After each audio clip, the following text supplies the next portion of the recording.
Ladies and gentlemen, welcome to the American Masterminds podcast. Each episode, we invite extraordinary guests who are masters of their craft. They're innovators, entrepreneurs, and of course, motorcycle enthusiasts who have made their mark in the world. They share their stories, insights, and hard-earned wisdom, giving you a front row seat to the strategies and experiences that shape their successes. So sit back, grab a drink, and get ready for an exhilarating ride as we dive deep into the minds of these exceptional individuals. Along the way, we'll uncover powerful strategies, gain fresh perspectives, and explore the limitless possibilities of what it takes to be an American mastermind.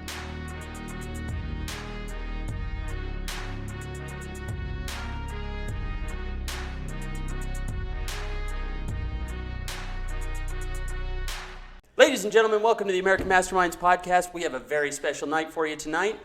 This is a home team podcast, so at my left here, I've got Mr. Rob Adams. Hey. We've got Jared Bayless. Yo! Alec Langdon. And Mr. Scott Watson up on the soundboard. Ladies and gentlemen, this is a little bit different style tonight, and I'm very excited to get this going. We call this the Golden Nuggets podcast, where we're going to go through and talk about some big brain ideas. So I'm really excited. Let's get right into it. Rob, what do you got for us? All right. So this idea, I've got this journal here that I have been writing in for a minute. And every time I would have, since 2017 is when I started this one, I've got another one at home. But every time I'd come across something that was really like powerful, an amazing idea that like I really wanted to noodle on, I'd put it into the Golden Nugget Journal. This is something, it's like, there's just the punchlines in here though. There's not like the story. There's not the whole, the evidence before, the evidence behind it. It's just the punchline of the Golden Nuggets. And so when my posterity reads this, they're going to be like, what the heck is this talking about? But because it just has, like single lines in there, like the tyranny of reasonable voices. And it reminds me of a lesson that I learned. One of the lessons that I'd like to start with is choosing your hard. Okay. When it comes to choosing your hard, I am the believer that life is going to be hard. Life is hard. But the only thing that I have control over is my ability to react to the stimuli that I'm given and to choose my hard.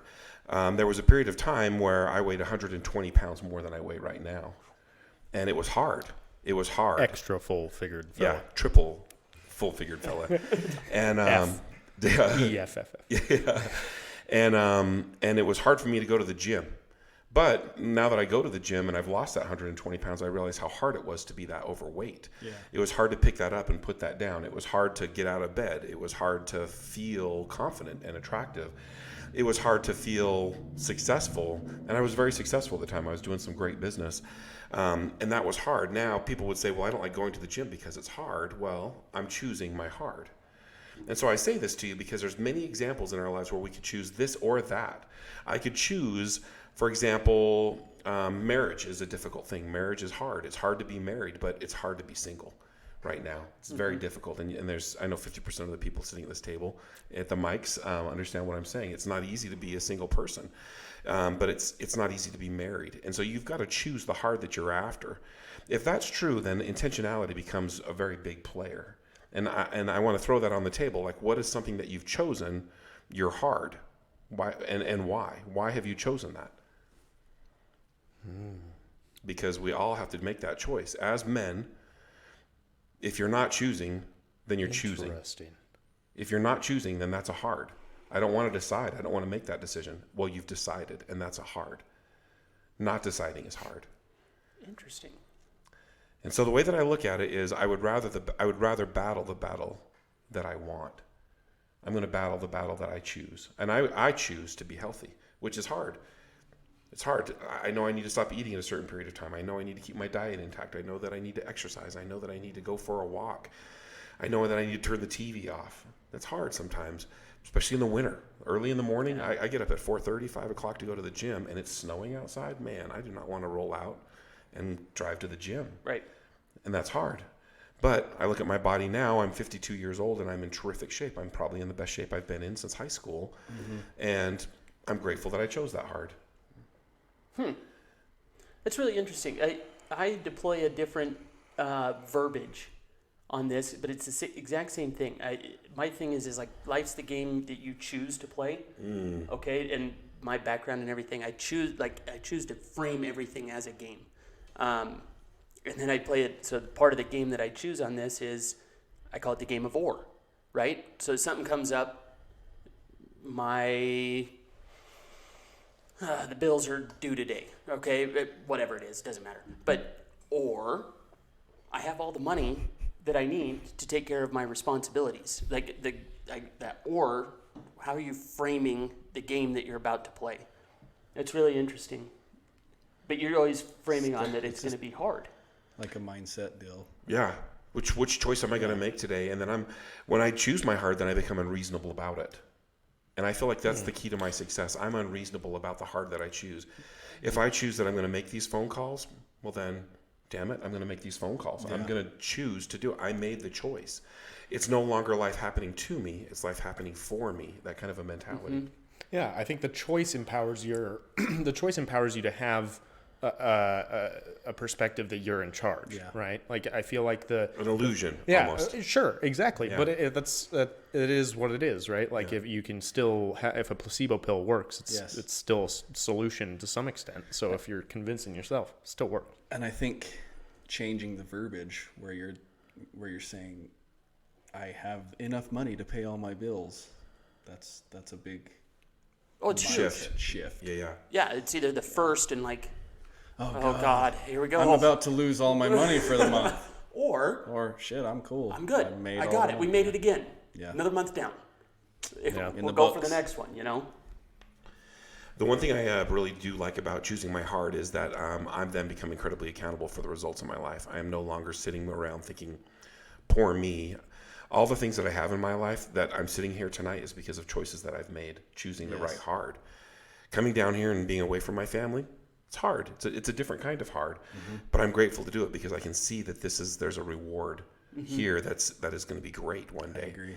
And so when I choose my hard, it's kind of on an ROI basis, like my return on my investment. Which hard is going to be better for me? Do you ever explore hards? Do you ever not quite know what hard you want, and so you have to kind of dabble in each? For example, in my own life, the way that I would relate this is like right now, I'm new-ish to the professional world. I got out of college, and I went from an internship that was helping me complete college straight into working for that state agency that I was interning with. For me, I've kind of been feeling like I need to get some more experience in the private sector and understand whether or not I want the hard of the public sector or the hard of the private sector. Because the hard of the public sector is from my perspective so far, is being underpaid for providing a necessary service and feeling undervalued for providing value to your community that other companies, other private sector people don't think about nearly as much. And so, but I don't know if I don't know if the private sector hard is better or worse for me. And so it's kind of hard. How do you make those decisions, I guess, if you're uneducated on what that hard's going to feel like? Do you dabble? Yeah, that's a great question. I think that your clarity in hard gets better the older you become. Sure. As I look back, I have a history now of I know how my brain works, and I know that doesn't work for me. Yeah. I'm unemployable. I know that about me. And because I'm unemployable, I'm a private sector guy that has to work for himself because I've tried those hards. I've tried them out, and I would have never known that if I wouldn't have done I worked for the government and I did those things. And because of those things, I'm much better where I'm at today. And so I don't know if the hard is to be weighed that way. The hard is more of something like, today you get to choose to have a good attitude, or you get to choose to have a bad attitude. They're both they can both be kind of difficult. Right. When you wake up on Monday morning, you don't feel like jumping out of bed and high-fiving people all the way to work. However, that's what you should be doing. Yeah. If you have a job. If you choose to high-five everybody on the way to work, your day is going to be way better. Way better. And so that hard is a choice that then there's the good ROI. There's an ROI. There's a good return on investment. Right. So maybe the way that I weigh that is like almost a fulfillment level, more than like I don't know what I would have been comparing it to monetary value or anything like that. But it's more like, how do I feel about it? Do I feel fulfilled with it? Do I feel like it was like it has a positive impact? And if it is, that's a hard I should be choosing. Yeah, perfect. That's perfect. That's really, it is funny. You mentioned changing verbiage, right? Because we're saying the exact same thing. In my mind, I play this game every single day. Yeah. Okay, but my verbiage, because right now you're saying this and I'm pushing back on it because what's hard, right? Well, we're going to have to do something today. That's why that's why in my mind, we're talking about the exact same thing, but mine is, what game am I going to play? What game are you willing to play? Right. Yeah. But then I can frame it because you innately have an understanding of games, whether it's a board game, a sport, or whatever like that. And you understand that there's rule structures and whatnot. More importantly, there's an objective to what you're trying to accomplish. So what's a win?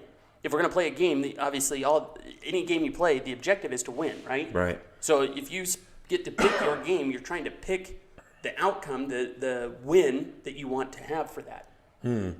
I like that. I like framing it that way. I think choosing your hard is the reason that it works for me is because I have a tendency to try to do things as efficiently and easily as possible. Oh, yeah. Path of least resistance. Right. And so oftentimes the path of least resistance is a choice of hard. It doesn't matter today if I make that phone call. It's not that big of a deal. It doesn't matter if I get up and go to the gym today. I'm just going to. Yeah. That path of least resistance is a choice of hard. I'm working towards heart disease. I'm working towards being broke. And so that's the way that I look at it, is like there's not, the easy is, I guess, the illusion. I guess maybe the way that I would look at that is I've been told before and read before in books that if you develop that bad habits are oftentimes reinforced by good results. So you develop a bad habit because it's a shortcut to the result that you're looking for, Right. which may work for some period of time, but there's detrimental results from that on the back end, right? Yeah. Yeah, exactly. And so maybe I look at it in that way too. If you're choosing the right hard, you're not developing those bad habits. It's kind of you're choosing the more difficult way, but the long-term impact is positive. Very good. Yeah. It's interesting to think about those little choices every single day that can add up to being broke or having heart disease. Yeah. Just one little choice. I'm going to make this one phone call. That's all. I'm going to do it. Yeah. Just one more call. Procrastination is the killer. Yeah. There's a book called The Atomic Habits. Oh, such a good book. And man, it is one that I really love. And it talks about these the compound effect is another book that's amazing along these lines.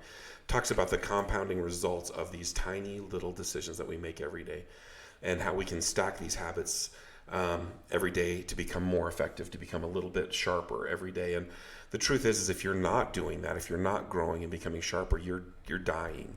Yes. We are never static as these organisms are. The minute I'm sitting down relaxing is the minute my body is starting to go that direction. Yep. There's momentum in each decision. Body at rest stays at rest. Right. I was just listening to a PBD podcast, and he was talking the same principle, different verbiage, but he's talking about sequencing. Like the art of winning is sequencing. It's not just one event. It's a sequence of choices and events that lead to the one event that you actually qualify as the quote-unquote win. Oh, that's such an interesting perspective. I was just thinking about that today. The Universe Has Your Back book that I'm actually listening to it on Audible. Shout out. If you guys don't have Audible, get Amazing on book. Yes. Yeah, fantastic. But in The Universe Has Your Back, they were talking about the story that you tell yourself and like what is the most. It was a practice exercise in trying to identify what is the most detrimental story that you tell yourself. And so for me, one of the things that I was thinking about is that I have this perception that my timing's always off on things. Like, I just missed that. Or like that opportunity happened 4 years before I was old enough to grab it, or something like that. Or literally as much as my elementary school got AC the year after I left. It's like, what the hell, man? I Right. could have had AC and I was just a year Day late, too and a late. dollar short. Exactly. Always. But I started thinking about it. It's like, man, but a lot of these kind of missed quote unquote opportunities were really just pointing me in a direction towards a different opportunity that I then grasped. And that got me to where I am. So in a way, it's like it was sequencing the whole time and I was just not privy to it. Yeah, I like that. I am a big believer there are no accidents. Yeah. And you're in the right place at the right time. And if you would have been there 4 years earlier, could you have even received it or been able Right. to like digest the opportunity? You know what I'm saying? Like, Or even notice the opportunity. even notice the opportunity, see the opportunity. Yeah. And so looking backwards is always poison, in my Yes. opinion. It's always poison.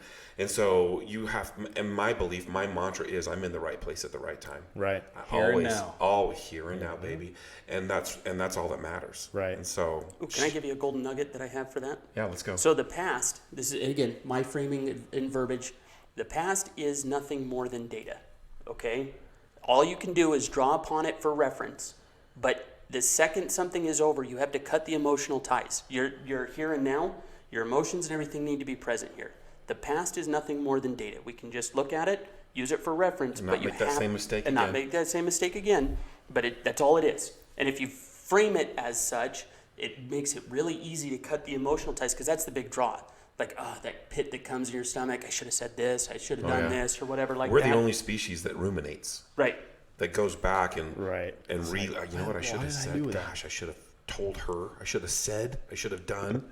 Or I shouldn't have said. Or I Yeah, shouldn't that have said. one. Yeah. But I always, anytime I have those thoughts, it's like, it's just data. yeah. It's just data.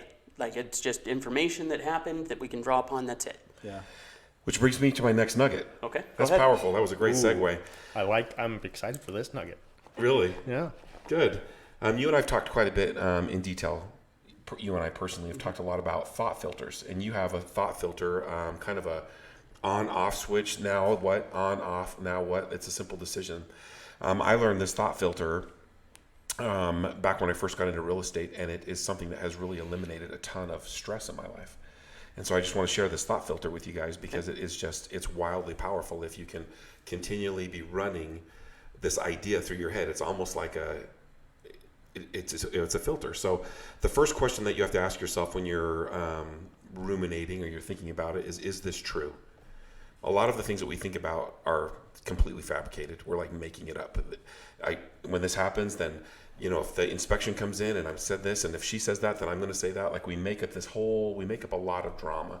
And so it's important that we stay is this true? Is this really true that this is happening? The second question that you need to ask yourself is, can I do anything about it? A lot of the things in the world you cannot do something about. I cannot do anything about what's happening in Washington, D.C. right now. There's nothing. It's outside my scope of power. But I can do something about people who are struggling with hunger right now. I can, and so I'm going to do something about it. And so if I can, then I do something about it. If I can't, you make that decision. The third step in that process is, if you can, it's massive action. If I can do something about it, I'm going to do something about it. And if I can't do something about it, I'm going to give it away. I'm done with that. It's these. You take these 3 steps, and it solves the problems quickly. Is it true? Can I do anything about it? And then if you can, take massive action. Take care of it. Don't ruminate on it. Don't continually think about it. If I've offended you, Jared, and I realize that it's true, I've actually said something that was harmful, and I come to that, and can I do something about it? I absolutely can. I'm going to call you, and I'm going to plainly apologize for my behavior. Your decision on how you react is your decision. Right. And I can't do anything about that, but then I'm going to leave that behind. As I'm running through these ideas, I've really come to the belief that most of the problems that we're ruminating on are fabricated problems. We're making them up. We're driving around, creating drama. I can't believe she said that, and if I get back, I'm going to do this, and then I shouldn't have said that, and then we go back and forth and go back and forth. But the fact of the matter, this conversation never happened. I've never had that conversation with my wife. I never had that conversation with that person down at the customer service desk. You know what I mean? I'm totally making it up. And then can I do anything about it? There's a lot of things that I worry about that I can do nothing about. I can do nothing about my daughter's inability to drive safely. 2 of them have cars. Be warned. I could worry about that a lot, and I've worried about it quite a bit. But there's nothing I can do about it, and so I'm going to surrender that. I'm going to give that to the universe. Dear God, please watch over those lunatics. I need your help. Yes. But then if I could, I would take massive action in it. And there's no hesitation in that. If you've been around me for longer than 5 minutes, you know that I am a man of action. If there's something that I can do, I'm doing it. And I'm going to do it right now. I'm not going to do it later. If there's a phone call that needs to be made, I make it right now. I want to get it taken care of, because if I don't, it won't happen. Yeah. I think to your point, there's always this internal monologue going on, and it again, back to the book that I'm listening to right now, the author is talking about how there's always this this darkness inside of you. There's always this fear, and if you give it space, it will grow and it'll grow. And fear, I think, it often informs a lack of action.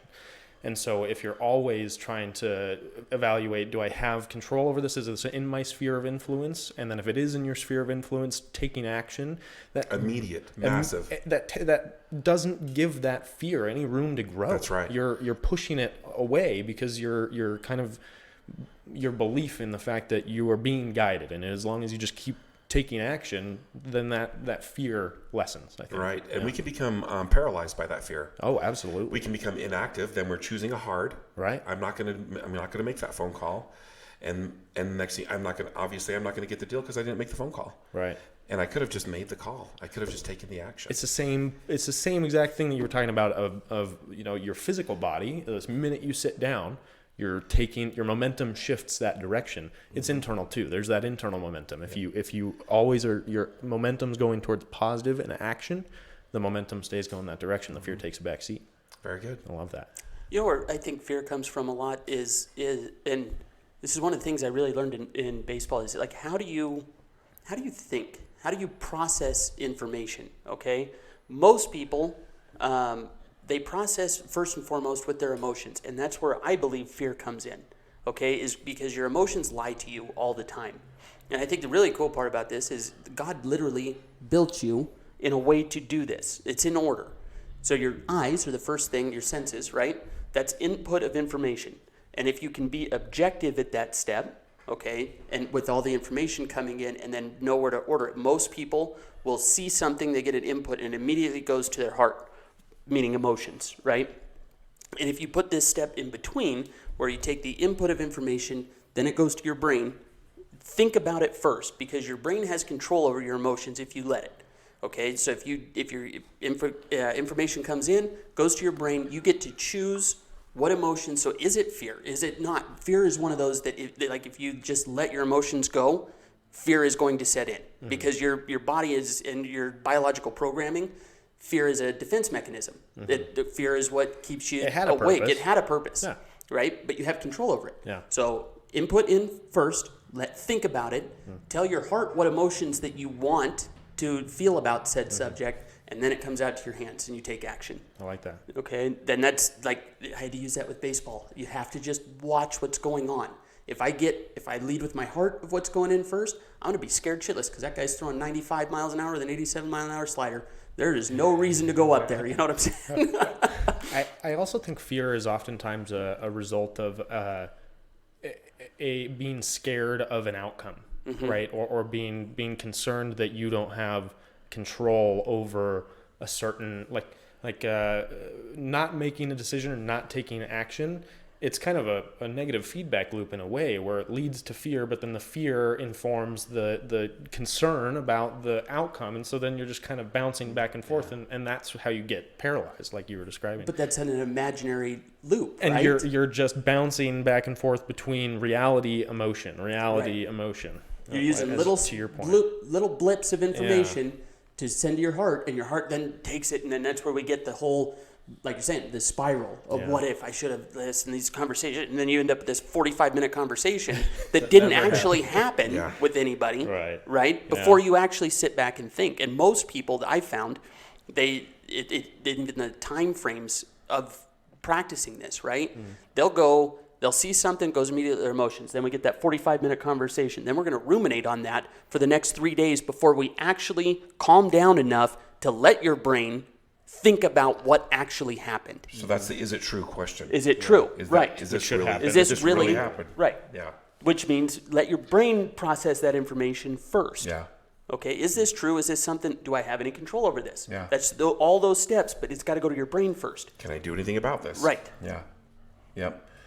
The reason that I like this type of thinking is because it's warrior type thinking. As I've grown older, since I hit about my mid-30s, I've shifted to a warrior type thinking. I'm less victim and more warrior in my mindset because it's come to me that no one cares.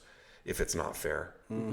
No one. It's not fair for anyone. It's not fair for Why anyone. would I care if it's unfair for you when it's unfair for me? It's just not fair. No one cares. No one gives a shit. And so if I can think more like a warrior, how can I get my mind into the right way of digesting this and reacting in a way that's effective more quickly?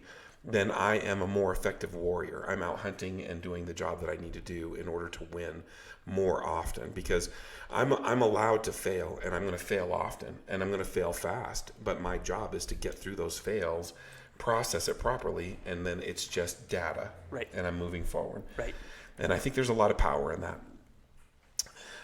The next thing I want to talk about is characters that we're playing, and I'm glad that I get a chance to share this nugget with you, young men, because this was a lesson that was powerful for me. I am either an all-in or an all-out kind of a character. There's no lukewarm Rob. You either get hot or you get cold, right? And 100%. I've noticed that. Yeah, it's annoying. But here's what I learned is that I can't always be on, and I can't always be in character. So, for example, this comes back to intentionality. When I decided that I was going to be successful in real estate, I defined what success looked like, and I defined what that character looks like. I defined what that successful real estate agent dresses like, and how he speaks, and what he's reading, and how he behaves, and what his disciplines are. I got very clear on what success, I'm going to put that in brackets, what success looks like at that. And then also there's another character, so let's call that Realtor Rob.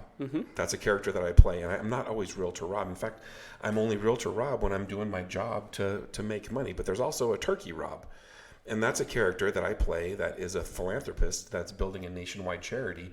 And what does he have to do? How does he have to act? What kind of a leader does he need to be?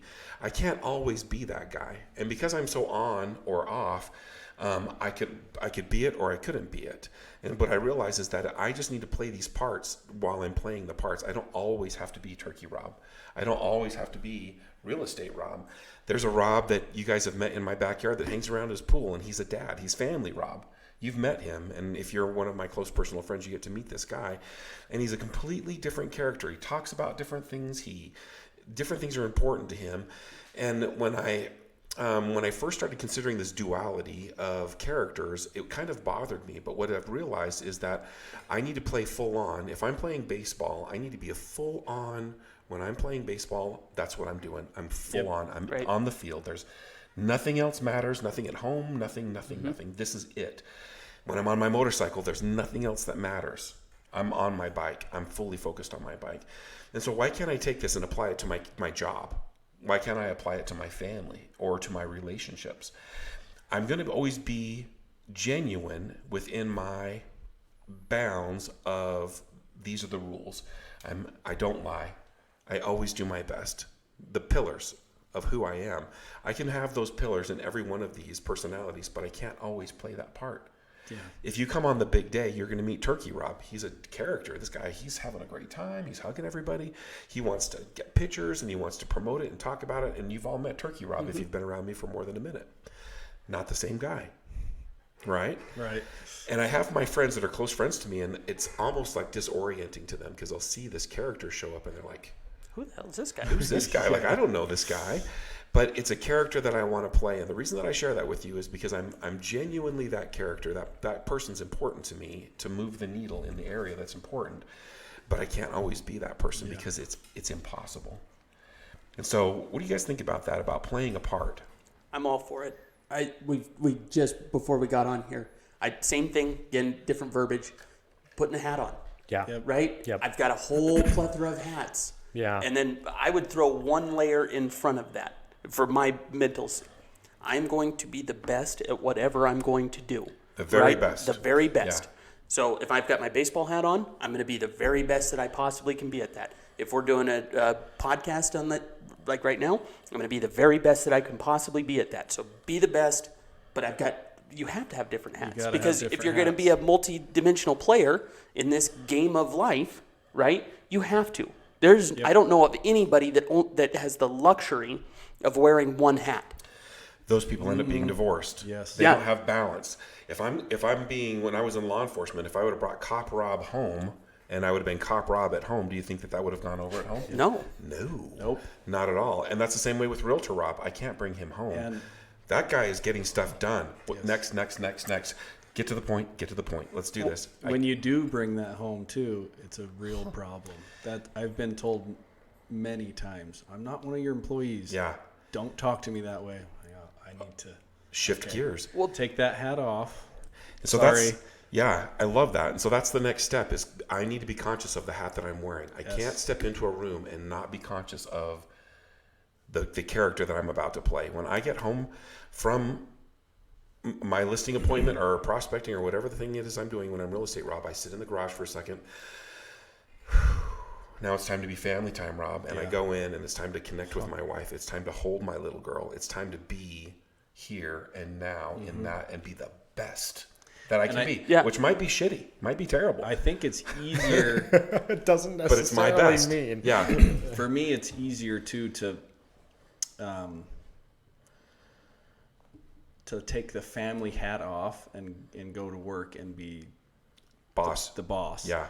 Then it's harder to take the work hat off when you get home. That's important to remember.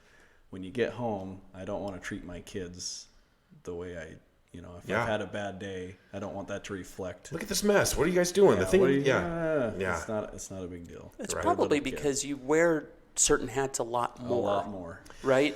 Theoretically, you're wearing the work hat way more than you're wearing the family hat. Right. And so a true art form of practicing this is how fast can you get the family hat on. So that's what brings me to my final point. Oh, okay, go ahead. 'Cause I got a trick. I love this so Let me much. hear your trick. I'm curious to know what it is. How do you intentionally shift gears? Because I have signs up. If you've been to my house, I've got little signs up to help me be like, oh. I noticed that.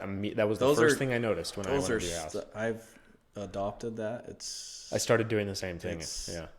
So when I was playing, in between each pitch, okay, I had a full routine, and you see baseball guys do this. For anybody that remember Nomar Garciaparra, where he would flip his batting gloves back and forth 9,000 times before he stepped in the box. So mine was I would look down at the right field foul pole, and I called it my reset button. Okay, and I do the same thing today. When I walk in, there's a certain spot that I look at on the building I'm walking into. That's my cue of what hat I'm putting on. When I go home, it's that deep breath right at the bottom of the stairs before I walk upstairs. So yours is a spatial cue. Mine is an actual spatial cue that I have identified that spot, that's my reset button, or you get to say, that's my hat. Okay, that's my family hat. I have to put that hat on. And then I look at that spot, grab it, put it on, and off we go. Just have hat racks laying around. All the time. Mine are the signs. I have a sign at my desk. I have a sign when I walk in the door of my home. I've got signs all over the place, and I have to get into character to become real estate Rob, for example, if I'm going on a listing appointment. I don't do my gloves, but I listen to the same thing every time. I listen to the same songs. I listen, I get into the space because it's about rituals. We men are rituals. We are about the rituals, and if we can be conscious of the rituals, when I'm stepping into that workspace, I'm stepping in there, and there's no one better than me. There's no one better than real estate Rob when it comes time to be the realtor. And then I step into that charitable space, and you guys have all met that guy. You saw him on Saturday. Mm-hmm. There's nobody better. There's nobody better because I'm just doing it. I'm fully ritualed into the space of being the best I can be. And being genuine while doing it. Right. And I guess that's what I want to keep coming back to. There's no disingenuous behavior in there. I'm not stepping over any principles or pillars of never lying, of always doing my best. These basic pillars that are who I am, who I've decided that's what makes me up, and doing that. And so what I'm saying is there's two parts. Actually, there's many parts to this, but there's two big parts of it. Number one, what are your pillars that are non-negotiable pillars? Central part of your. I will never lie to you. I'm too old to lie to you. I can't remember the lies. I don't want to remember the lies. It's exhausting. So I don't lie, and I will always do my best, even if it's shit. It's my very best. I'm always going to give you my very best. And there's a couple of others like that. They're non-negotiables. You need to decide what those are. And then when you have your non-negotiables and you decide the character, let's say real estate Rob, know what he wears, know what he says, know what he reads, know what his disciplines are. Be very clear about what that definition of success looks like. When I'm husband Rob, I'm very clear about what principle it's going to take in order for me to have success in that area. There's no, I'm being intentional in every space of my life, and that way I have what I want. Yeah. Otherwise, I'm a ship without a rudder, and I'm being blown about the ocean in some regard of my life every day. And that you never get to your destination. And that destination is I want a meaningful, loving relationship with my wife. I want to make a certain amount of money every year in real estate. I want to feed a certain number of families. And that definition is so very important. I want to challenge you, men, and anyone watching this, to get clear about what it is that defines your success in all of these areas. Otherwise, you don't know, and you're going to get what you get, and it could be shitty. It could be shitty. Yeah, I like that. I like defining those lines And then playing all out in that space. and then also I have appreciated the notes. It's all over my So house. that's something that hits home for me. Yeah, I like that. Yeah, and if you can do it spatially, then do it. Whatever your trick is, you got to have it and just be conscious of that trick. And my notes, they don't mean anything to anybody except for me. One of the notes is like, take a breath because this matters right now. That's my reminder that stepping into the house with my wife and kids, if they're there, is the very most important thing that I can be doing right now. Yeah. Do you know what I mean? Mm-hmm. And that's my trigger. That's what I do. Going on that listing appointment, I've got my routine that makes me just like, I'm here. I've decided. This is happening. You know what I mean? You just defined. I feel like there was like this thing happening in my life that I didn't quite understand what it was, and you just put a definition around it. That was spectacular. I knew I was gonna like that golden nugget specifically. Just the way that we led into it made a lot of sense. But the first thing that I immediately thought about is before you had finished your thought, which now makes perfect sense. But at the beginning, when you were just describing that there's this core, value system that is central to all of the player or all of the characters you play, and then there's these characters, I started thinking about that in my own life and the way that I've observed other people, and it's almost a litmus test, like a perfectly accurate litmus test for successful people. If I look at someone in my workplace and I say, you, and it's kind of, you have to get to know people almost to understand this, so it doesn't necessarily work as a litmus test immediately. But if I know that person is the same person that they are at home, that they are at work, I can almost always be someone who doesn't find success at work, because like the people that I'm talking to are like, yeah, I'm so excited to go back to the couch and watch my TV show. There's like, no rudder. Yeah, you're just being why are you even here? Yeah. Whereas the people who are accomplishing, the people who are at the top level, they are playing that role out to 110%. I would even take it one step further. The high level guys, the guys that you want to look up to, Right. have multiple hats, have Right. multiple characters that they play. It's almost like a badge of honor for high level individuals. Yeah. How many different hats and characters, and it's not like they're hodgepodging them together, right? Right. They're high level characters that they have to play this game. Yeah. Because all right, let's take a video game reference, right? If you're in a whatever role playing game, okay, the same character isn't going to be the best character you can have for every level. Yeah. Right? Yep. If you could How nerdy magically you want to get? You can't be a paladin and a rogue at the same time. whatever that means. Yes. Exactly. You're welcome. Dungeons and Dragons. Dungeons and Dragons.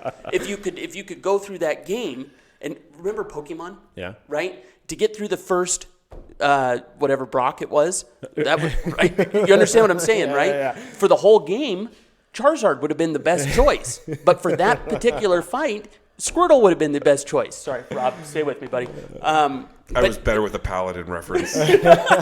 Here, wait, one for you, Scott. There's top laners and there's bottom laners, okay? And then there's the center.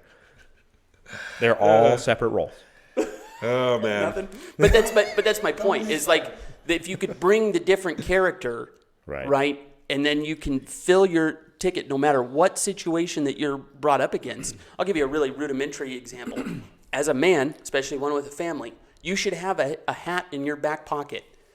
Fight monster mode, right? Somebody attacks your family or whatever, somebody attacks your family. You pull that hat out, and that is an immediate switch. Yes. I call him Tier 1 operator. Tier 1 operator, there you go. You're welcome. Okay, but being able to switch between all of those different hats, okay, that is a true definition of a high-level player. Yeah. Yeah. No, that's a fantastic golden nugget. I think that's a great insight. Because that truly is something that I have been trying to figure out. Like, it feels almost to your point when you were describing it at the very beginning, when you had first started to notice this pattern, it brought you discomfort. And to the same effect, it's been impacting me, where I feel you almost feel two-faced. You feel like, am I being my genuine self? But I think that's the big one, because be your authentic self wherever you are. Right. But you are still being your authentic self. 100%. You're bringing Absolutely. your best version of you in that role. But you're tailoring, you're not tailoring yourself in the sense that you're putting on some sort of mask, but you're tailoring yourself in terms of, I have these skill sets that will apply in this circumstance. And so I'm going to utilize those at 100%. I'm going to define that behavior Right. clearly so that I have a direction. I'm not thinking, I can't wait to get back on my couch. I'm thinking right now, right here, Yeah. who's the best Rob I need to be?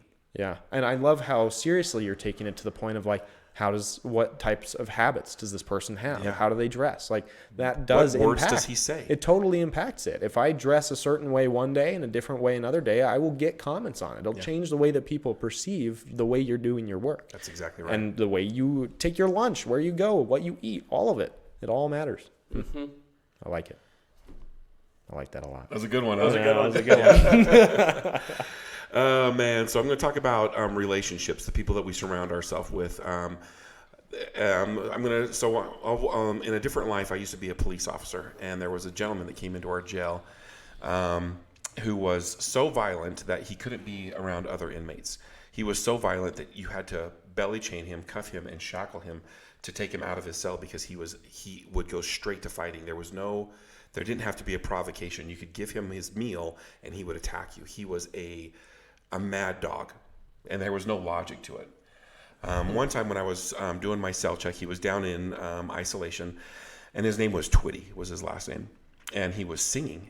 And I opened up the tier, and in this part of the isolation in the jail, this is the old jail, it's no longer there, there was only 6 or 7 cells in that part of the jail. It was up in the mental health area. T-block. And I was walking through that part of the area, and he was singing. He was the only one in there. It was like a slow season, I don't know. And he was singing, and the acoustics in there, it's just concrete, they're kind of incredible. Yeah. And he was singing like beautifully. Like he had the most beautiful voice. It was unbelievable.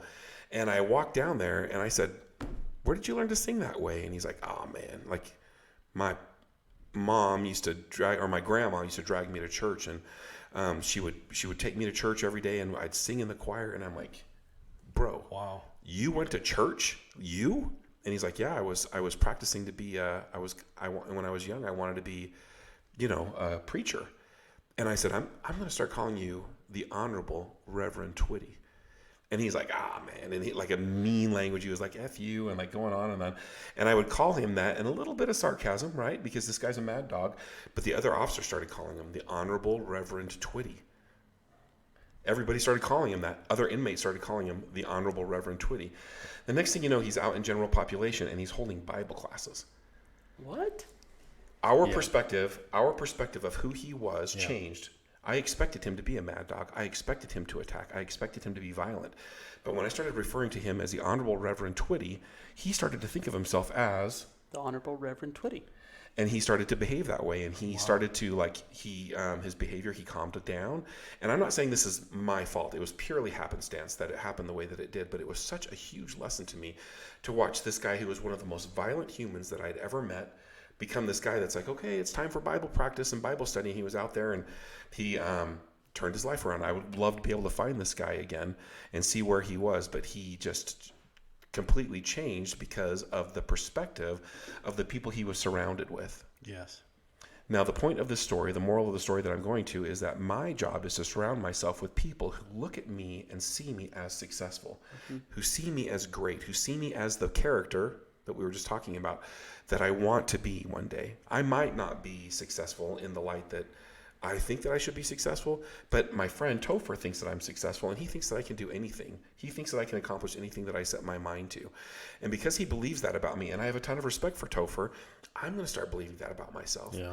It's so very important that you surround yourself with people who believe in you undoubtedly. Like there's you have no time in your life, boys, to surround yourself with people who doubt you. Yeah. And if you find one of those people that doubt you, don't be rude about it. Even family members. I've got family members who are still like, you're doing what? I love them. I absolutely love them, but they don't get any of my energy. They don't get any of my words. They don't get any of my time thinking about them, because I need to spend time with people who are going to help me become the frequency or the influence in the world that I believe that I can be when I grow up. Mm-hmm. Reverend Twitty was a powerful lesson because everybody expected him to be terrible. And so he was terrible. He would come into the jail again and again and again and again. And after that period of time, I never saw him again. I don't know where he went. I would like to think that he changed his life, because he started to refer to himself as what? The Honorable Reverend Twitty. Not just Reverend Twitty, the Honorable Reverend Twitty.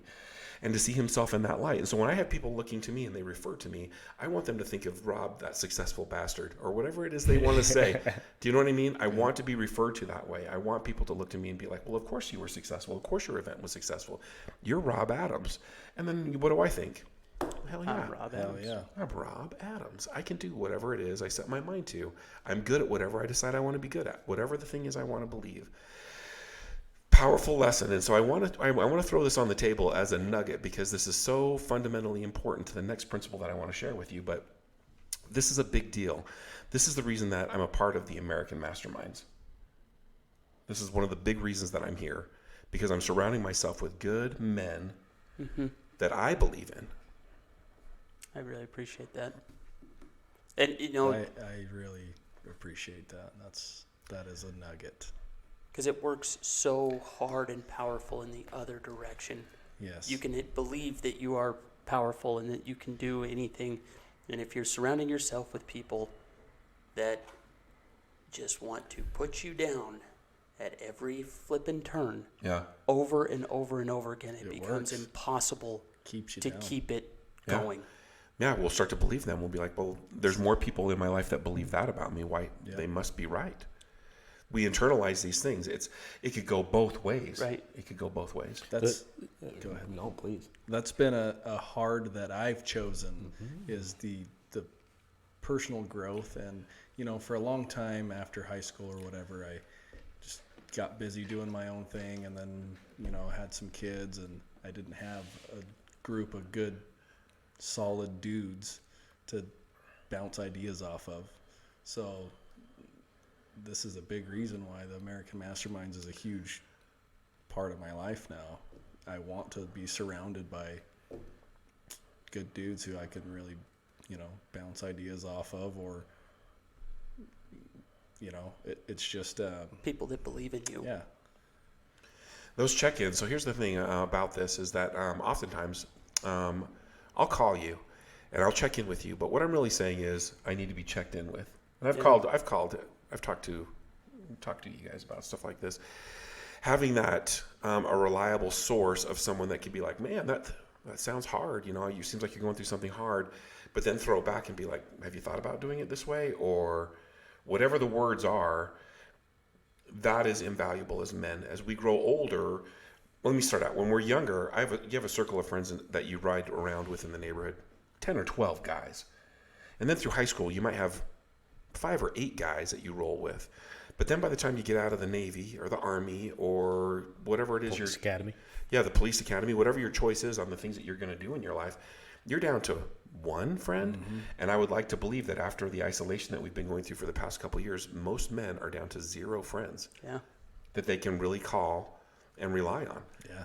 And when I say call and rely on, it's not like, hey, I need to borrow money. It's not that. No. It's not it at all.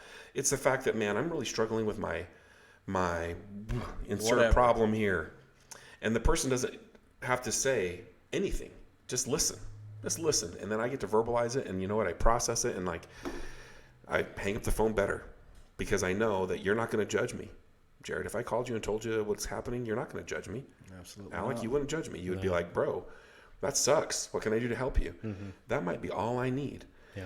And so as we surround ourselves, like the Honorable Reverend Tritty, with people who believe in us for a second, it can change everything. Yeah. your definition of success will change. Your financial thermostat will go up. Your emotional thermostat will change. Like, I am able to handle more. I'm able to do more. I'm going to dream bigger. If that doofus over there can get away with feeding families, well, what can I do? You know what I mean? Yep. Like, all of these different little things that we are encouraging one another to do, it's endlessly powerful. And so if you're not aligned, men and women, with an organization that is full of like-minded people traveling in the direction that you want to go, you're missing out. Look for the opportunity. Yeah. American Masterminds, of course, we're always looking for good people, good men, good women that are wanting to do good in the community, who are on the journey of self-improvement, which is fundamental. But at the end of the day, we want to create a brotherhood, a family. Right. And that's what this is about. And so I feel like a lot of men don't have the capacity to make friends like this. Yeah. You know what I mean? So, yeah. it's a loss. It's lost. We're isolated. Yeah. I think it is in a large way a kind of a cultural or societal thing that has been pushed upon men to not cultivate those skills. Yep. Yeah. Like, how much effort does it take to pick up the phone, call someone and say, "How you doing?" Yeah. Nothing. You good, bro? Nothing. Yeah, zero. Zero effort. Yeah. Come on. Like, Yeah. but it doesn't and there's happen. this and there's even to the point where there's like a stigma against it. Yeah. Why are you being emotional, bro? Like, Yeah. come on. Well, That's but- ridiculous. But that, even at that, I'm with you. Like, it seems to be a new phenomenon. You use Oh, no. no. Hold on. Oh? Okay, because there were places that guys used to do this. Yeah. Right. The VFWs used to Yeah. exist. The Elks Club. The There was Elks like all Club. of these like old men organizations that are obsolete now. Yeah. And guys Or would guys go that- bowling, the bowling league. Bowling leagues, Like Interesting. endless opportunities for guys to get together and and they just I don't still- now. I feel like there are a lot of opportunities out there. I think people aren't seizing them. I have to agree with you. I feel like the opportunities have shifted. Like, if you want Right. to be in the RC club, be in the RC Yeah. club. But you have to be intentional about it. You can't Yeah. you can't just sit back and hope to get invited. But I would push back on the fact that I don't think I think it has always taken that little bit of putting yourself out there to be able to experience that. Yeah. You have to, whether it's, go on Facebook, find a group that's around some sort of hobby that you like to do, or Get find involved. someone that you find a rec league baseball team or whatever it is. You got to take that initial, Yeah. like, I'm going to put myself out there. This is weird, uncomfortable. I don't know people. I'm doing something new. You were a major league player, and now it's like, man, rec league. Yeah. Like, but your perspective on it is like, this is fantastic. All these get to people, still do all this. these guys I get to play with, I get to do something I love. Once you get into it, all of those perceptions, these misconceptions we have, melt away. Yeah. But I think that the opportunities are there. They're just in different places now than I think people are used to looking. Yeah. And the people are not taking the initiative to go out there and seek them. But if you think about for men, right? I think it boils down to the fear of rejection. Yeah. Okay, if you look at like the whole landscape, think of dating right now. Okay, it is a culture of rejection. It is a culture of ghosting. People don't do so. Eventually, you get hardened to it. Where a lot of guys get caught in this is they're no matter what they do, they're going to get rejected. My fear is that these guys aren't going to show up. Right. Right. So the part that you brought up, you got to surround yourself with the right guys. Well, where do you go find those guys? Yep. It's impossible. Well, I would go back to Rob's thought filter here of, is this true? 100%. Can you do anything about it? And if you can, do something. So Sure. is it true that keep showing up. is it true that it's impossible to find friends? No, with but men? that's how a lot of people feel. Sure, yeah. But then can I do anything about it? Yes. Yes. Yes, you can. And then Because be the guy that take shows immediate up. action. Do it. Here we are, sitting around a table with 4, 5 fantastic gentlemen and having a conversation that is truly impactful. Yes. Yeah. All right, which brings us to the next point of being deliberate and living an intentional life, and I call it my MBP. The MBP, or the mini business plan, as I call it, and you can name it whatever you want, but I, as a business coach, I've coached people on how to create an annual business plan, and then a 90-day business plan, and a business plan down to the week. My greatest success has come And when I say my greatest success, my ability to manifest in my life the things that I want. So I just want to be clear on my definition of success here. So I'm manifesting the things that I want is that every day I write down on a 3x5 card, because I'm old school, Scott. He calls that a lucid chart. I use a pen. And I write it down on a piece of paper. And and I write down no more than a dozen of the things that must happen today, non-negotiable things. These things must happen. I cannot sit down on the couch. I cannot go to bed. I cannot, whatever, insert the thing you're looking forward to at the end of the day is, put it in there. I cannot do those things until this thing is accomplished. There is no procrastination. There is no waiting. I put the hard things on there first. I need to make a tough phone call to Jared tomorrow. I'm going to make that first thing. I'm going to get it done when my energy is the highest. There's a couple parts to this MVP that I want to go over with you really quickly. It's not a laundry list. It's not a laundry list. Zig Ziglar talks about salespeople or entrepreneurs think about at work what they should be doing or what they wish they were doing all day. And then when they're home and they're with their family, with their dog, or if they're on their boat or they're out hunting, they're thinking about all the things that they should have done While at the office. While they're at the office. And so they're never 100% present. This causes an ability or an inability to be happy.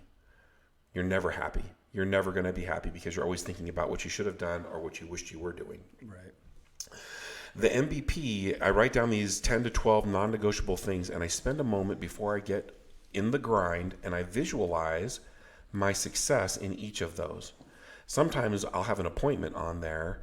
I'm going on a listing appointment, or I'm speaking in front of a group of people, or I'm delivering a sales pitch about Thanksgiving's Heroes to a corporation.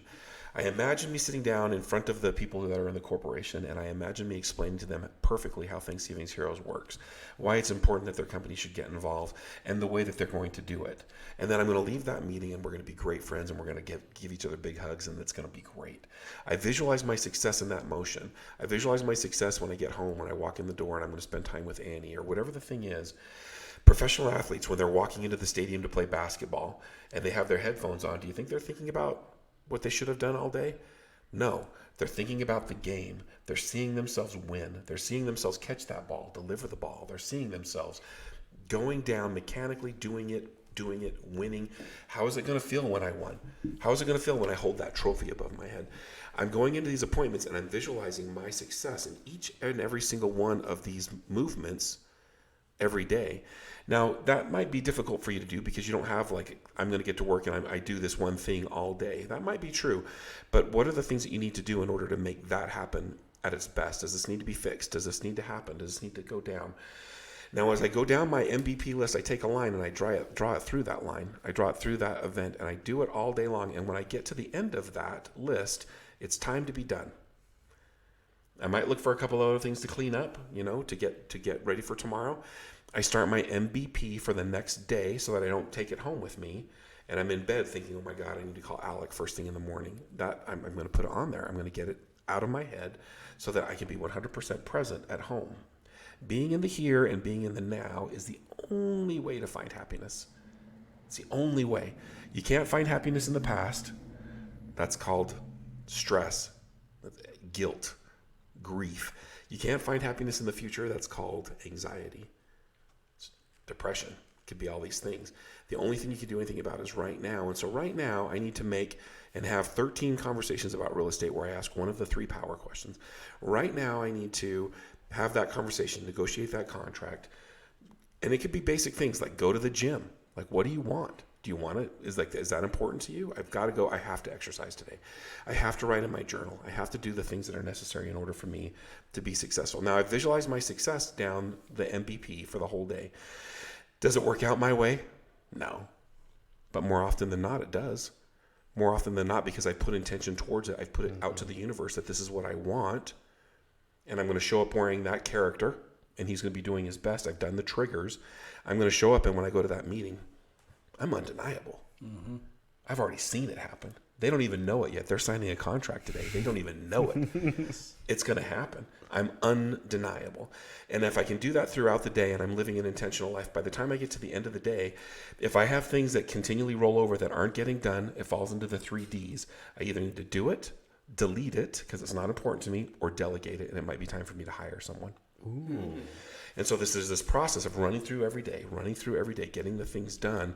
And this would apply to anyone running any kind of a business. There might be things that need to be getting done that aren't getting done in the business every day. That's an indicator, a key indicator that you're missing someone important on your staff. And so as I'm doing this every single day, now I'm visualizing it, I'm writing it down, I'm getting it out of my brain. At the end of the day, I've drawn a line through every single thing. Now I can go be Dad Rob. I take that piece of paper and I fold it in half and I throw it in the trash. Gone. No more will I think about the things that I had to do today because I've done them. I've visualized my best, and I did my best. I threw my best at it. That's all I can do. And then at the end of the day, I'm ready to go home, and I can take the things that are going to haunt me for tomorrow, put me into the future mindset. I put them on the MVP for tomorrow. And so when I'm with Z, man, I'm 100% with Z. That's what I'm going to do.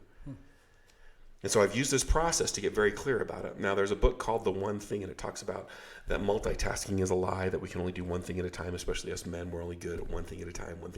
These ladies, man, they could be doing 8 things at the same time. The laundry's going, they're cooking dinner, they're helping the kid with the homework, they're doing all of it. You know what I mean? Not this guy. One thing at a time. And so how can I increase my effectiveness above my competition? And that is that we're spending a lot of time jumping from the one thing to the next thing. Okay, I was doing this one thing, and then I had to answer that email. Now, what was I doing? I got to get back to that because I have it on my NBP, the non-negotiable, most important things that I need to do through the day. Bam, bam, bam, bam, bam. I go down that list, and it gives me, they estimate 20% more time throughout the day because I'm not spending my 20% trying to go back to that last email that I answered. I don't answer my emails throughout the day. If it's time for me to be on the phone prospecting, that's what I'm doing, and I'm setting a timer for the amount of time that I'm going to be doing that because I'm going to be doing it my very best for 45 minutes. Come hell or high water, the house can be on fire. This is what I'm doing. Do you get what I'm saying? And so I'm creating in my life time blocking, but not just time blocking, intentional time blocking with the visual of my success in it, and I'm going from one project to the next project much more quickly. And so my competition doesn't stand a chance. Not only am I more intentional in my life, visualizing my success, but I'm also doing it much more effectively. I get more done in my day than any of my competition does. That's, man. MVP. Yeah. I've been struggling with that in the last, call it 2 months. Okay, for those know that I've got some extracurricular stresses going on. IYK. Yeah, but I struggled with that, and the biggest thing I struggled with was in baseball we called it paralysis by analysis. Yep. Right? It just there's so much It has to happen. that has to happen. It becomes overwhelming, and therefore you get nothing. Yeah. Right? And I've been same thing, but getting prepared for the day. Like your first intentional thing that you do is to get prepared for the day. So I'm going to sit down. I'm going to read as much as I can for this 30-minute block. Then I'm going to go and I'm going to switch and I'm going to do editing videos and like my day. But I have to sit down and write it out in the morning. Now the 12 things and I do kind of a similar process. I didn't know we had the mini business plan for the day. That's really good. But that is kind of what I'm doing to overcome that paralysis by analysis. And Well, let me add into that the intentionality of it. Now I'm going to get on and I'm going to do the best editing I've ever done. I'm going to read more effectively and retain. Like, take a moment and like appreciate the opportunity. I get to. I don't have to. I get to, and go at it like just fierce. Just go at it like. I agree entirely. And actually, to one step further that I've added to this, I read this book. Ironically, it's been open this whole time, but it was called Make Time. And one of the big things that it focuses on is in light of all of that, you've got your tasks and everything to get through. And what this book talks about is how that will blend, but you throw it away on purpose, which I think is brilliant. You could throw the list away every day. I'm gonna deploy that. But it says really focus on the daily highlight too. Yeah. And record the daily highlight. Yeah, the win. The win. Yeah. What is that one thing? Because that's the one thing that you'll remember, and that's the one thing that you're going to draw that accomplishment for the day from. Yeah. You know. There's a book called The Gap and the Gain that you would really appreciate that talks about at the end of the day. Gap and the gain? The Gap and the Gain. Gap. It talks a lot about at the end of the day taking some time, and I fall asleep thinking about the win. So as I'm going into my REM, I'm thinking about, man, today I crushed that podcast, or I killed that appointment, or I really connected with my wife, like that one thing. And it's always something different, and it doesn't have to be like significant. Like, it didn't change the world, but it was the one thing I really did good at today. Because it's easy falling to bed being like, damn it, I could have done more. I got up my thing, and then, and that's what keeps you up. Well, you also don't, and correct me if I'm wrong, but you also don't want to get in the habit of like, I didn't make it to those last two things on that list, and then I would internalize that as I failed today.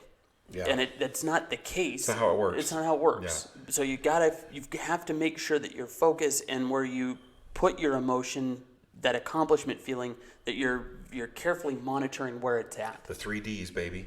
I love that is my favorite part of what you described. I don't get me wrong. I love all of it. I love the entire mini business plan, but particularly I've struggled with that, the damn task that follows you like your shadow from one day to the next, and I get like frustrated almost moving it from my list from yesterday. Like, damn it, again. And you look back, it's like, for weeks, and I never thought about that. Do it, delete it, delegate it. Yeah. And probably a lot of the things that I needed to delegate, honestly, that were important things. I knew I couldn't get rid of them off my list, but I didn't want to do them. Yeah. Or I wasn't capable of it. It's one of the hardest ones for me. Yeah. Coming of age is the delegating one. Yeah. Okay, like, because you inherently think like, I'm going to do this. I have to be the one that does this. It's upon me. That's how we're raised as men. Right. And that's just not true. If it's up to me, it's up to the people I surround myself with. My tribe is the one that's moving the needle forward.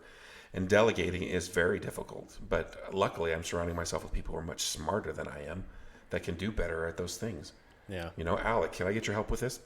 Easy. Where I'm like, I can't get it done because it's outside my scope. And not only that, I'm incongruent with it. I don't even like doing that kind of a thing. But Alec is like totally like, I do that all the time. I love that. Scott's a great example. I can hand off to Scott things that are outside my imagining. And he's like, oh yeah, easy. I've got it. I'm going to dial that in. I'll call you back in 20 minutes. 20 seconds. Got it. Amazing. And so that's the secret in surrounding yourself, right? Yeah. So the MVP, the last thing that I want to say, when I fold that and I throw it in the trash, there's nobody, as a man, there's no one in my life that's going to every day say, attaboy, Rob. Yeah. Attaboy, you fucked today up. You did it. You killed it today. No one does that for me. I don't have a boss. Yeah. None of us do, ultimately. I mean, we might work for somebody, but there's that boss is very rarely going to be like one boss that's going to do that anyway. And so when I throw that in there, there's a moment of Boss Rob, that's a hat that I wear, that is like, hell yeah, today, boom, I got it all done. Mm-hmm. I killed it today. There's days that when I get to the end, there's things that still need to be done on there, and I've got to run through the 3 Ds, and man, I still need to make those phone calls. Well, all right, get your ass up and go make the phone calls. You're not going to watch cartoons tonight. It's got to happen. I have to make that phone call. You just got to watch out that boss Rob doesn't fuck up finance director Rob. Like, God, you're just giving away bonuses left and right, man. What the fuck? Yeah. You got to be careful. But but what I'm trying to say is that the do it is, for me, the hard thing. I'll get to the end of the day where there's no gas left in the tank, and I have to, it's on my list. This has to get done today. And I get myself up and I go do it. Yeah. I go do it. And in so doing, I am creating a discipline or an accountability with myself. I am not letting Rob down. Yeah. Just about to say, how can other people expect you to keep promises to them if you aren't keeping promises to yourself? Now, when I've explained this, I explained this like nugget to you guys, but I want you to know, if you've been around me again for more than a few minutes, you have thought to yourself, I would like to think, how's he doing that? How's he getting so much done? This is how I do it. This is how I'm getting more done. This is how I can have a charity and a business and a family and all of these things, because I'm super intentional about the activity and the doing of it. And I'm going more quickly from one non-negotiable necessary thing that happens today to the next. I'm not spending time on Facebook or Instagram, or if I'm supposed to be on Facebook or Instagram, I'm doing what I'm supposed to be doing on Facebook or Instagram. Do you get what I'm saying? Yeah. It's intentional living. That is something that I think social media managers struggle with. I myself personally have struggled with, as someone who's been doing social media management since 2016 or 2015. It's really hard to stay on task. Yeah. The entire purpose of the platform is to get you off task. It's to Yes. keep you in it. Yeah. Even in the MetaSuite, even in the business side of things, it's did you check this thing? One Did more you, thing, oh, one look, more thing. Oh, there's a little notification up Yep. here. Did you want to do? Oh, look, there's a bonus if you spend $20, you get $50 in ad spend. Like so many things Yeah. that they're trying to throw you off with. So what I would recommend in that, because I'm in the fireman business. Like everything that I'm doing, I'm going to put out this fire, to Yep. put out this fire. I use an egg timer, very old school. And I set the timer for the amount of time dedicated to this task. And when it gets to the end of that task, ding, and I'm like, I just screwed that whole time away. It happens. You get sucked into the vortex. But I am intentionally checking in on my time. I have a time tracker that I do once a quarter that I have to write down every 15 minutes what I've been doing for a week. Try that. I'd love to share it with you. It's You tough. want to, it is hard. And the thing is that you realize that I am wasting a ton of time watching television or talking to people about stuff that has nothing to do with anything. I'm walking around the office and I'm wasting their time. I'm wasting my time. This 15 minute, it just is a great time tune up. And I talk about a lot of these things and it seems kind of like nonsense, but this is the only time that I get to be Rob. This is it. I only have so many minutes in a day. And I have to do my job better than my competition or I won't get paid. I've got to have more time so that I can dedicate it to the charity because when I go home, I want to be home. I have to be very, very intentional about everything that I do because I just don't have time to mess around. Yeah. But then the other side is that my personal time is also just as sacred. It's sacred time. If it's time for me to be out in the hammock reading my book, all of the things on my list are done. I've done them. I get to reward myself. Yay. Yeah. Otherwise, I'm going to be in my hammock like reading and thinking, oh man, I should have answered that email. I should have called Jared back. Or you hear the ding and the Yeah. Yeah. What if that's the thing? So what I'm trying to do in this intentional living isn't to try to cram more garbage into my life. It's to cram more quality into my life. I want you guys to be clear about that. My job isn't to fill my life, my MVP full of stuff that has to be done. It's things I get to do. I want to do them at the highest level.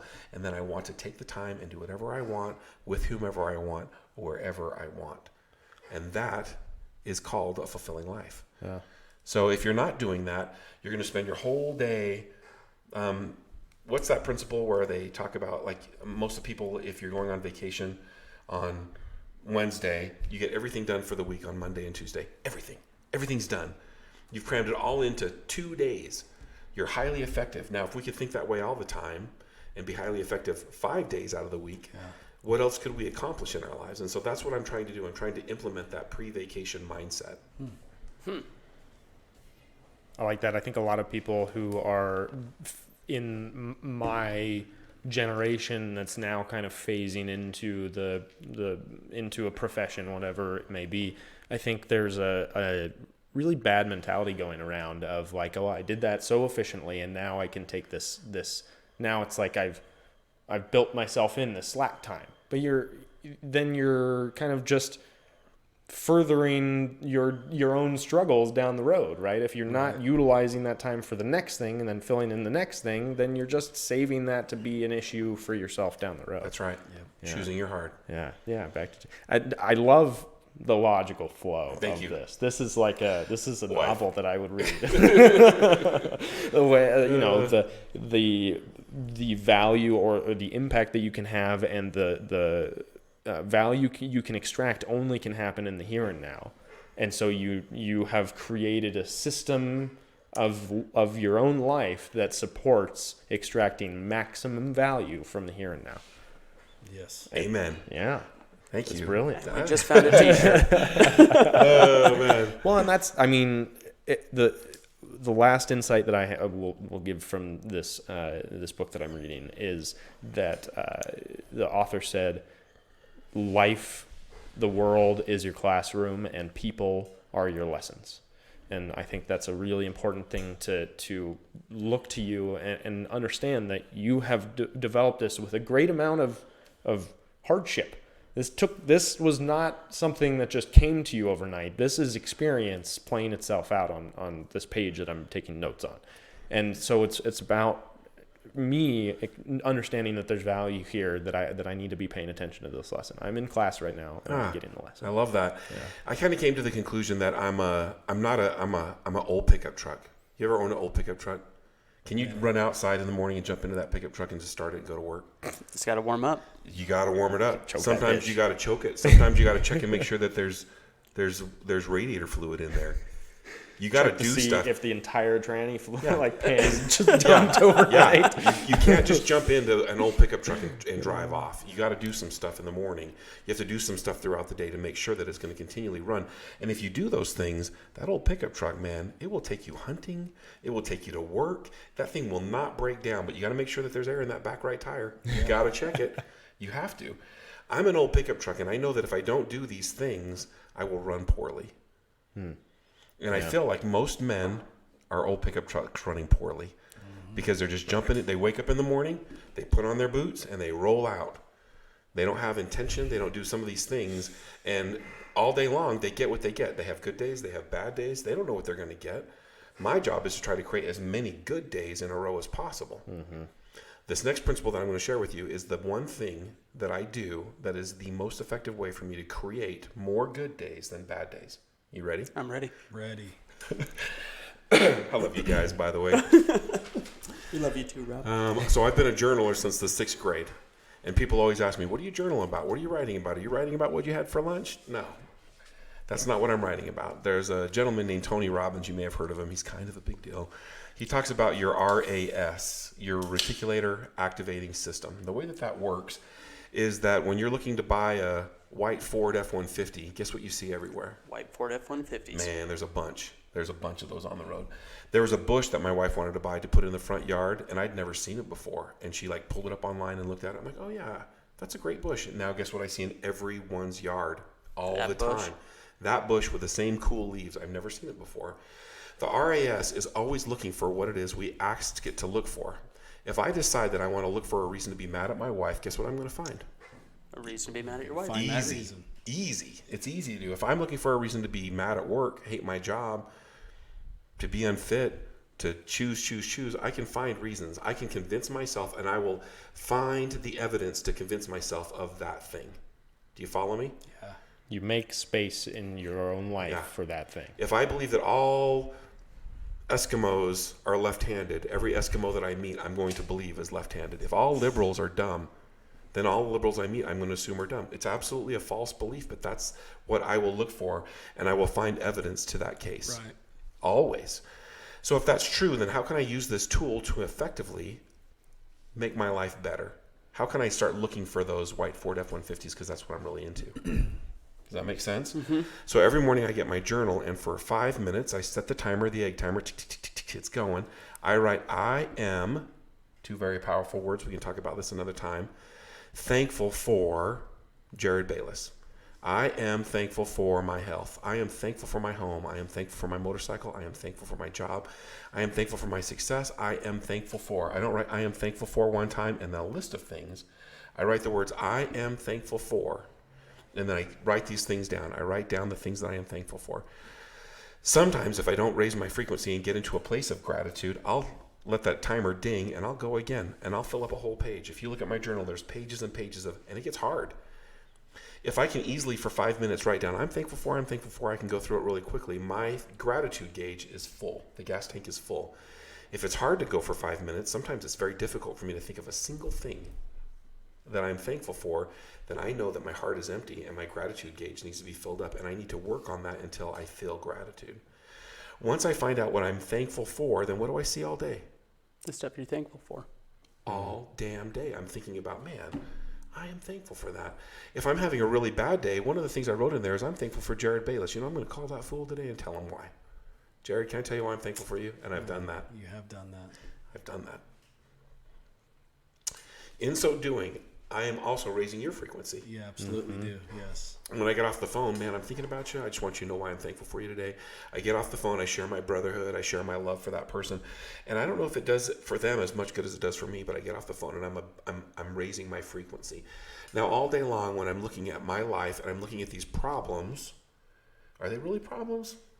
Yeah, of course, but so what? So this is easy. I can take care of this. I can figure this out. I can make this happen. If I can go into my life with a positive attitude on how I can and what I am thankful for, and I know this sounds very Pollyanna, and so what I say to people is try this for 30 days. Every day, Saturday and Sunday included, you write, I am thankful for, and you go on that. And if you're having a really low day, you have an actionable gratitude where you call that person, or you take that dog for a little extra walk, or you pour some love into the, I'm thankful for my motorcycle, I'm going to go out and clean it up. You know what I mean? Like, pick one of those things that you're thankful for and go show gratitude towards it. Put gratitude in that direction. As you're starting to do that, then all day long with your MVP, all day long as we're solving problems, because at the end of the day, each and every one of us is a problem solver. That's why someone pays me, is to solve their problems, to read that contract, to negotiate it, to make it work. If I can do that from a place of gratitude at a higher frequency, I'm undeniable. I cannot lose. I will attract into my life things that I'm thankful for. Yeah. So now I'm waking up in the morning and I'm creating an attitude of gratitude, and I'm going to work and I'm visualizing my success in the most important movements of the day. The most important, like, this is the thing. If I win at this, I'm really winning. I'm taking that time with my MVP. I'm showing up with gratitude. I visualize my success. I'm doing actionable gratitudes. I'm going throughout the day. I'm creating an intentional life of gratitude. Now, once you start doing this, you're going to bump into people who are intentionally negative. You'll bump in. There's people that Yes. they love that stuff. They love it. They love to roll in it and rub it all over their bodies. Oh man, this shit smells good. You know what I mean? It's disgusting. But I'm rubbing this attitude of gratitude. I'm rubbing it, and I'm not for them. They run away from me because I'm not their jam. I'm less super positive, and I don't always feel that way. I'm going to tell you, sometimes I roll out of bed. This morning I rolled out of bed feeling like I had 1,000,000 pounds of weight on my shoulders. I've got so much that needs to happen in the next 43 days. I'm not even going to get started. It's just a tremendous amount of pressure. I could have spent all day in that. I could have been paralyzed by that. But I don't choose to be that. I choose to live in gratitude. I choose to live in light. I choose to make those choices and attract into my life the miracles and see the miracles and appreciate the miracles, even as they're little, even if they're tiny, because I'm thankful for them. And that's one of the things I'm thankful for. Now, as I'm doing this over and over again, people will be like, well, don't you just write the same things down? Aren't you writing the same thing down? You're thankful for your little girl. You're thankful for your motorcycle. You're thankful for your wife. Yeah, I do. And in so doing, I define my why. You and I, as a man, have to have a clear why. We have to have a hill to charge. If we don't have a hill to charge, Alec, we are living a purposeless life. We feel listless. We feel like, what am I even doing right now? Like, look, I just had another birthday and I just did the same year as I did the last year. Like, I am not growing. I need a hill to charge, and I won't charge that hill unless I'm clearly charging it for a reason. Men that carry that flag up the hill will charge a hill. I'm charging the hill because those are my colors. That's my why. Mm-hmm. If you don't know what your why is as a man, you do not have the battery to continually run successfully every day. You will burn out because you don't know why you're doing it. Yeah. I don't know why I'm charging the hill. It's because I'm supposed to? Because my boss said I'm doing a good job? Why am I doing this? This is called the midlife crisis. You don't have a defined why. I'm inviting you guys to write in your journal every day, I am thankful for, I am thankful for. Find the things that you're thankful for. And there's going to be 3 or 5 things that are in there every day. I'm thankful for my girls. I'm thankful for my wife. I'm thankful for the freedoms that I have in my life. I'm thankful for my healthy body. If I'm thankful for that every day, do you think I'm going to eat an extra piece of cake? I might have a piece of cake, but do you think I'll have the extra piece? No. My why is to live healthy. My why is to slide into that coffin completely healthy. Like, I'm going to be the most healthy dead dude you've ever seen, because up to the day I die, I don't want to miss an opportunity to go on that motorcycle ride, to go on that walk, to do the things that bring me joy. There's my why. That's a hill that I can charge.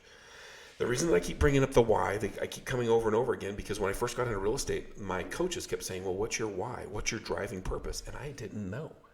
For about 3 years, I had no idea why I was working so damn hard. Harder than any other real estate agent in my brokerage. Harder than any rookie of the year. Harder. I was working hard. Why? I burned out. Once I started to realize that every day as I was writing down, I am thankful for this, that showed up every time, my why became super clear, and I'll take a bullet for my why. I will.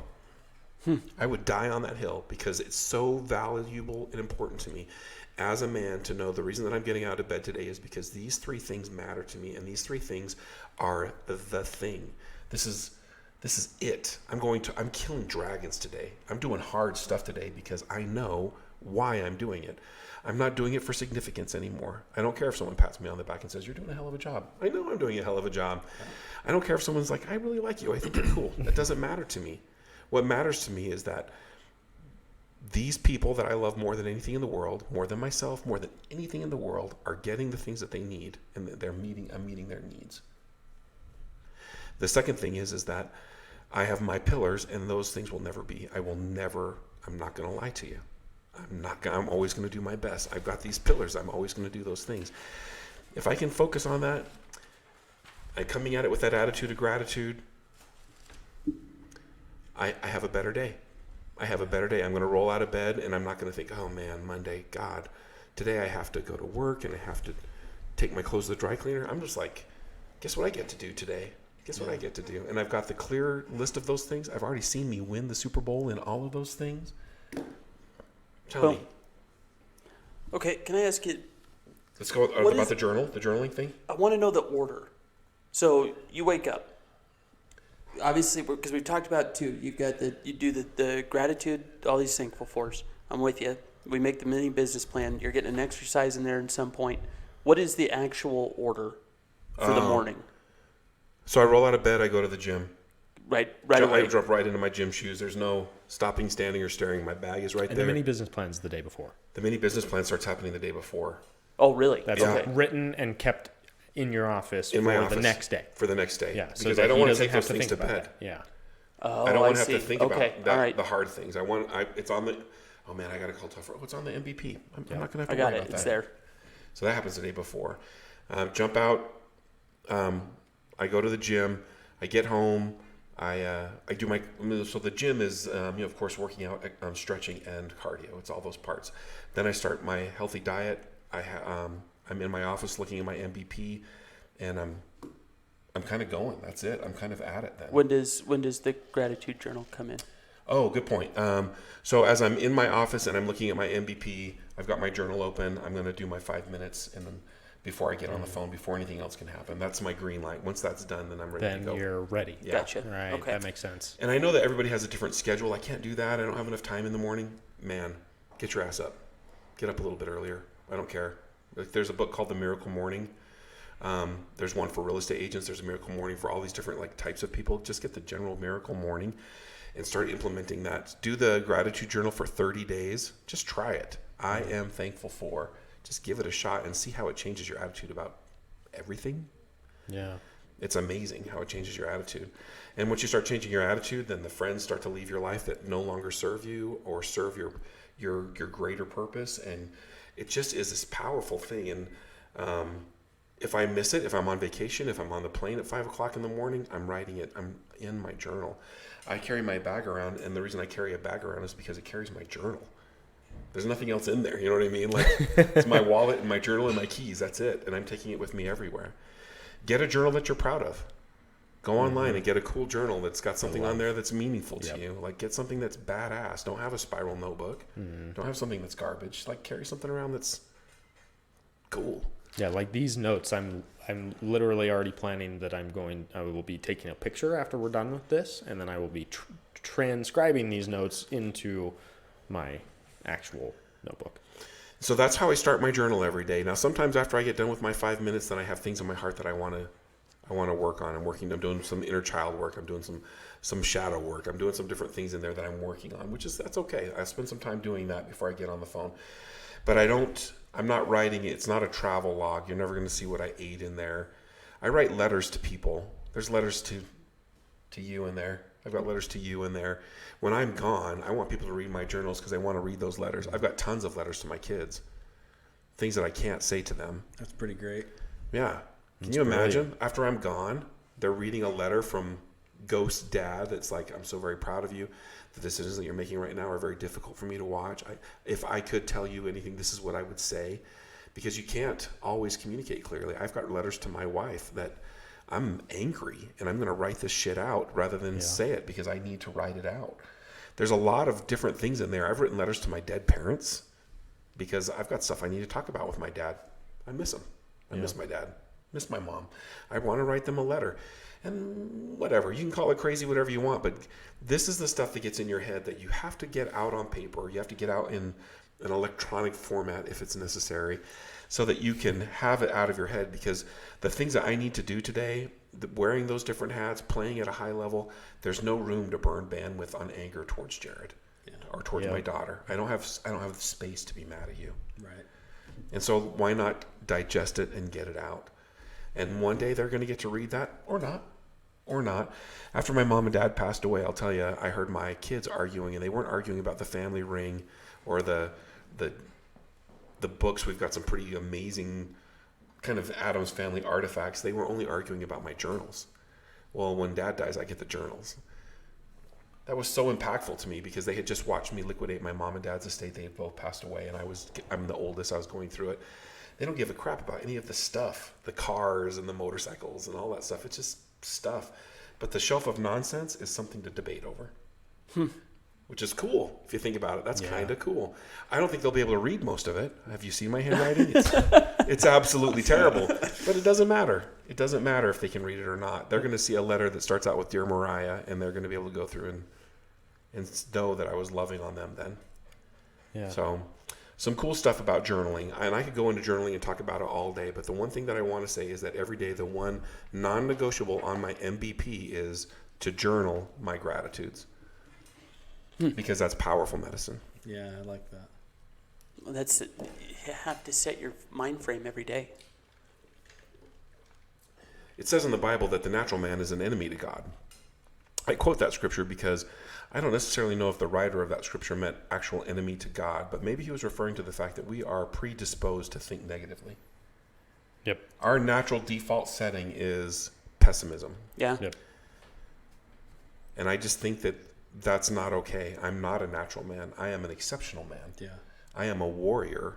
And as a warrior, I need to show up at the highest level to be the strongest that I can be, have my weapons ready, sharp, ready to go. And my weapons are mindset. Yeah. Yeah. And so It's the modern weapons. the modern weapons. And you cannot coast in this area. This is something that takes a tremendous amount of discipline in order to continually create more better days, good days, than bad days. I like that. Raise your frequency first thing in the morning. Attack the day. Attack the day. I'm running at the day. Well, it's no different than anything else. You have to prepare for the day. Si vis pacem parabellum. If you want peace, prepare for war, right? Yeah. You have to prepare. Any situation that you're doing, if you're going in to sell a house, right? You got to be prepared. You got to know what the facts are, what the offers are, what everything is. Yeah. The more prepared you are, the easier that's going to be. But Same not thing just with your day. information. Not just information. Like, how am I showing up? Sure. Yeah. But being prepared, that's how you win anything. Yeah. If you're not prepared, use the baseball reference again, right? If you're not prepared, you don't do your homework, the pitcher's going to make you look stupid every single time. Yeah. But if I go up there and I go, I know if I can get this to a 2-2 count, he is going to throw me a fastball every single time. See ya. Got to get prepared. Yeah. That's what this. I'm 100% with you because of everything else going on. I am dead focused on this. Yeah. I mean, I'm to the point where I'm reading a book because I want to sit here in this conversation and I want to get prepared for my son when he gets here. Yeah. Right. Yeah. This is vital to me right now. Yeah. Because I want to be the very best that I possibly can. Having the these best weapons. conversations, Yeah. best weapons I Yeah. can. Yeah. And if I need to up the ante on this, then damn it, I will. And if I have to wake up at 4, I'm waking up at 5 right now. If I have to wake up at 4 to get all this accomplished, that seems appropriate because by the time 10 o'clock comes around, I want to fall into bed and we're going to wake up and we're going to do it all again tomorrow. Yep. I love that. Where I'm going with this is for my whole life until I was perhaps 38 or so, I was living an unintentional life. I went to a church service at a non-denominational Protestant church, and they talked about living an intentional life, and it was the first time I'd heard those words. Living an intentional life. What do you mean? I get to choose? I get to choose my own happiness? I get to choose who I hang out with. I get to choose what I get to think about all day. That's your only choice. I don't get to choose what happens to me. I don't get to choose the good or the bad that comes my way. I get to choose how I react, and I get to do that by preparing myself to do so in the best manner possible. And so that's my only control in life, is my ability to react to the data that's presented to me. And my job is to react as quickly and efficiently as possible. These tools are the ones that I've used because I'm an old pickup truck. I realize that every day. I have to check the air in the tires. I have to do the things every single day, or I will run poorly. Can I run? Yeah, for sure. I can throw the key in and go down the road, but there's a chance of me burning out during the day. So the reason that I come back to the old pickup truck and the burning out, blowing up the motor, whatever it is that how close are you every day to blowing the motor? How close are you running every day because you're not living an intentional life? You're not showing up with these tools in your toolbox. You're getting up every day and you're rolling out and you're hoping for the best. Yeah.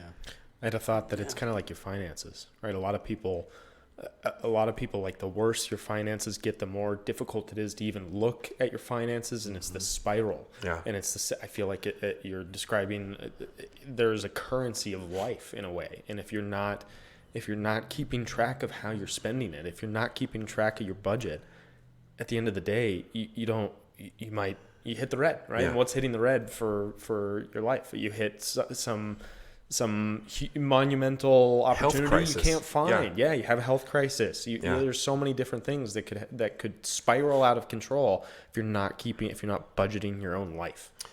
So the point that this pastor made at the end of his sermon, and this guy was masterful in his delivery of his message, was, how many of you are waiting for your ship to come in?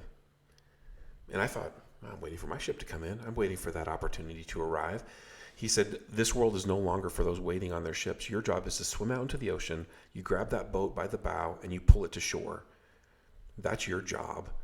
There's no longer a waiting for the opportunity. It's creating the opportunity. It's being in the right place for the opportunity, and then being prepared to receive that opportunity in its fullness. The universe is conspiring for my best interest. I have to swim out and find out what that is, though. I've got to grab that. And I can't do it if I'm in a bad mood. I can't do it if I'm angry. I can't do it if I'm depressed. I can't do it. Stressed. Even hungry. I can't do it if I'm in overload. I can't do it. And so what can I do? What can I do? And these are the things that I'm doing every day. I share these nuggets with you in my journal because these are the things that I do to run the truck. But more importantly, I'm sharing it with you because it's a way to create, in the long run, a healthy life full of fulfillment, rather than the temporary, fleeting joy that we're all chasing after in these days. Do you guys follow me on that? Yeah. Because your motorcycle is only cool for a minute, and then it's only a motorcycle. That new car is only cool for a minute, and then it's a car. These are only things. What can I do to create a higher quality of life? And that's what I want to invite you to do with this challenge for the next 30 days, to write down for 5 minutes, I am thankful for, and spend some time becoming intentional about developing the character, defining your success in these areas, creating an opportunity for you to then have a hill for you to charge. Happiness for men is found in charging the hill. Yeah, And I agree with that. And you might be charging the wrong hill. And that's my message. Those are the nuggets that I wanted to deliver today. Anything you guys want to add? Well, I just, real quick, those listening in us here, and I know that you and I have had this conversation a couple of times, this is the biggest cheat code that we could manifest in our lives. And I'm going to give you, sorry, bud, but you've got 20 years on us of an intentional living and learning this. Yeah. This is such an opportunity for us to play with cheat codes at 25, 30 years old, right? We start implementing this now. I get kind of goosebumps because we're literally bringing this stuff in 20 years before you started. And sorry, everybody here, not in a bad way, but we're all envious of where you're at. That's where we're trying to go. Yeah. Okay. Well, thank you very much. But this is how you do it. This is beyond powerful, and we're going to hold each other accountable to doing this. Yeah. Okay. Let's start with this, and we're not going to stop with this. All right. We're going to do this on a regular basis. But I really just want everybody to realize how impactful this is to find this knowledge 20 years before you found it. Yeah. that is actually playing with cheat codes. We had a conversation recently where you were talking about kind of the place that I'm in my life, just getting out of college, just kind of starting a job, figuring it all out, and that, that I didn't necessarily know what the hill was that I was charging. And I started thinking about that, and I had a hard time trying to understand what my hill was. And the insight of, I think a lot of people are doing that backwards. Yeah. I think a lot of people are looking at what they want in terms of like, God, Rob's got that nice pike. He's got the house, the car. Like, okay, that's the hill that I'm charging. But it's not that. It's not the you want that, so you're going to go get it. It's these are the things that I care about. And you identify that over time. It charges the battery. Yeah. And then you're setting out to care for those things. Yeah. Yeah. And that's the secret. Yeah. Because if you do it the other way, if you do it backwards, you burn out. Exactly. And we see in the culture a lot of burnt out humans. Yeah. That's what I didn't think about. That threw themselves into the industry, threw themselves into the private business, whatever it is, but they're not remembering why they did that. Yeah. You can't charge the hill. You can't go to battle if you're not prepared for it. Yeah. But all of this that we're talking about are the techniques and whatnot to prepare you to charge for that hill. Right. And identifying the hill, because we're also built into this, are like you just said, you're also building what hill you're trying to charge. Right. Right? Right. So it is kind of a Yeah. chicken and egg type of thing. Yeah, right? for sure. But if you know what the hill is, that's great. How the hell are you going to charge it if you're not prepared? Dun, dun, dun. Message received, boys. I'm very proud of you for hearing what I had to say today, because a lot of times as I put these principles together, people they miss the point. Yeah. They miss the real message, and that is what we're talking about right now. Yeah. It's powerful stuff. If you've enjoyed this podcast, if you've enjoyed the message that we've shared with you today, share this message with your friends. Get out there, share this podcast, like it, make comments on it, and let people know that you've learned something valuable. If there's something that you would like to have us talk about, also put it in the messages. We would love to have your feedback, because we're trying to create value for you in your life. Thank you for being a part of the American Masterminds podcast. Thank you for tuning in.